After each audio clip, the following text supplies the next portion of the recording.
Allez, aujourd'hui, je m'attaque aux cryptos que je n'aurais surtout pas en portefeuille.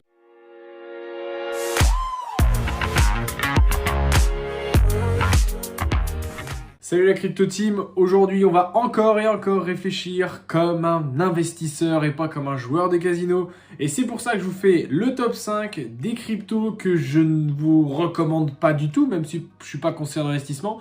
Mais à titre perso, je les aurais jamais en portefeuille, que ça soit bien clair là-dessus. Allez, on va tout de suite commencer avec la numéro 1 évidemment, Shiba. Shiba, la crypto typique du mec qui ne connaît rien en crypto, qui a vu des courbes monter, qui n'a analysé aucun projet et qui va forcément aller dessus juste par l'appât du gain sans prendre en compte l'exposition au risque. Et le risque, c'est quoi? C'est que sur Shiba, il n'y a rien du tout. Le seul projet qu'a Shiba, à la base, c'est d'être un Dogecoin killer. C'est-à-dire que le but de Shiba, c'est de battre déjà un projet qui ne sert à rien. Donc, c'est-à-dire que c'est un projet qui ne sert à rien qui veut battre un autre projet qui ne sert à rien. Autant vous dire que le programme, là, on est sur de l'intellectuel. Les Marseillais contre les Ch'tis à Mykonos, on est plutôt pas mal. Le deuxième projet, bah évidemment, on en a parlé juste avant, c'est Dogecoin. Parce que les Ch'tis ou les Marseillais à Mykonos, bah aucun des deux, c'est la bonne solution. Donc Dogecoin, même principe. Même si ici, on a une communauté qui est très très importante, puisque Dogecoin date déjà de plusieurs années, qu'il a passé le précédent bear market, mais il n'y a toujours aucun projet derrière. Hein. Du moins, en tout cas, la communauté n'a toujours voté pour aucun projet, même s'il y a l'utilisation d'une blockchain avec des validations de transactions. Ça roule un peu plus que Shiba, mais bon, entre 0 et 0,1 sur 100, il n'y a pas grande différence. Le numéro 3, XRP, ouais, je suis désolé. Je sais que certains vont peut-être saigner des yeux quand ils vont entendre ça, mais XRP, c'est pas tant sur l'investissement, sur le projet, même si c'est une crypto-monnaie qui aujourd'hui a un côté centralisé qui est dérangeant dans le milieu de la crypto-monnaie, puisqu'on est quand même là pour reprendre le contrôle de nos finances et pas que ça soit, par exemple, quelqu'un ou une communauté de personnes assez réduites qui possèdent une grande partie des crypto-monnaies en question. Donc là, XRP, c'est le cas. C'est vraiment assez centralisé sur la manière de faire et sur le nombre de jetons qui sont possédés par que quelques personnes.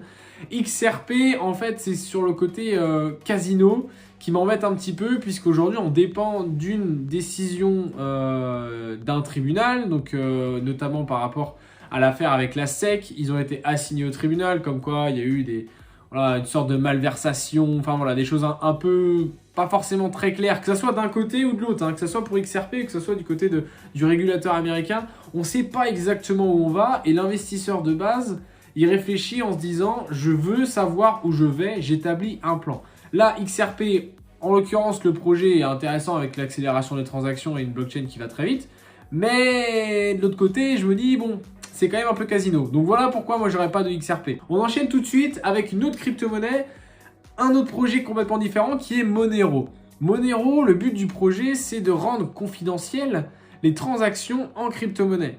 Confidentielles, anonymes, du moins d'avoir un niveau de confidentialité très très très élevé, même si aujourd'hui on sait très bien qu'avec la technologie blockchain, on peut remonter de manière assez conséquente jusqu'aux différentes personnes qui ont pu utiliser les crypto-monnaies.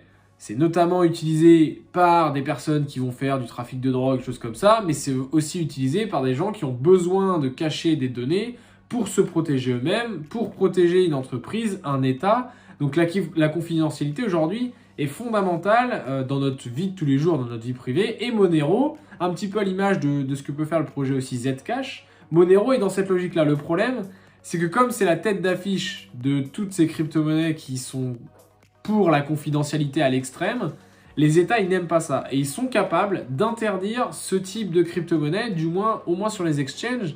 C'est-à-dire que là, par exemple, Monero a été interdit sur Kraken en Grande-Bretagne. C'est-à-dire que vous ne pouvez plus acheter de Monero là-bas. Voilà, ça fait aussi partie du jeu. C'est aujourd'hui risqué pour moi d'aller sur ce type de crypto-monnaie. Voilà, au niveau de la confidentialité, les États ont encore une mainmise assez importante sur le marché crypto, du moins sur le côté listing, délisting de certaines crypto-monnaies qui peuvent entraver, pour eux, leur contrôle de la population. Alors évidemment, ils vont mettre les arguments comme d'habitude, hein, terrorisme, drogue, même si ça sert pas qu'à ça. Oui, ça sert pour une partie.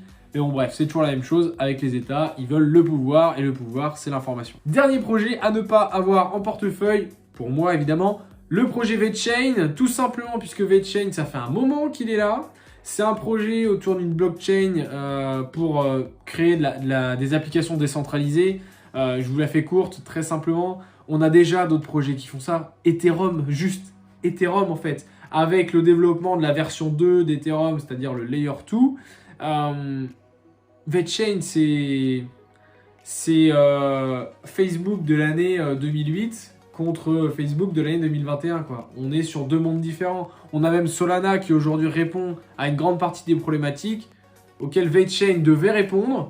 Et clairement, ils ont loupé le train, voilà, qu'on se le dise. VeChain a loupé le train. Après, est-ce qu'ils vont réussir à le rattraper? Est-ce qu'il va y avoir aussi une communauté derrière VeChain qui va pousser vraiment énormément de façon à faire monter le cours et aussi à donner une certaine visibilité à ce projet-là? Pourquoi pas? Mais aujourd'hui, au point où on en est, honnêtement, c'est loin d'être extraordinaire et il y a quand même bien mieux à faire sur d'autres projets. Alors évidemment, des conseils de base pour ne pas avoir des crypto-monnaies, c'est acheter quand ça vient tout juste de faire un record. Ça, c'est une connerie monumentale. Mais voilà, vous avez mon top 5 un petit peu.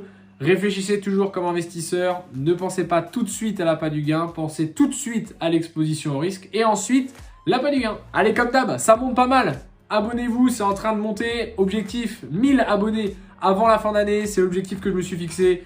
Filez-moi un petit coup de main là-dessus. Je vous mets les réseaux sociaux comme d'habitude. Facebook, TikTok, LinkedIn, ce que vous voulez. Vous pouvez même mettre des courriers dans la boîte aux lettres si vous avez envie. Bref, on se retrouve très vite pour une prochaine vidéo. Ciao, ciao!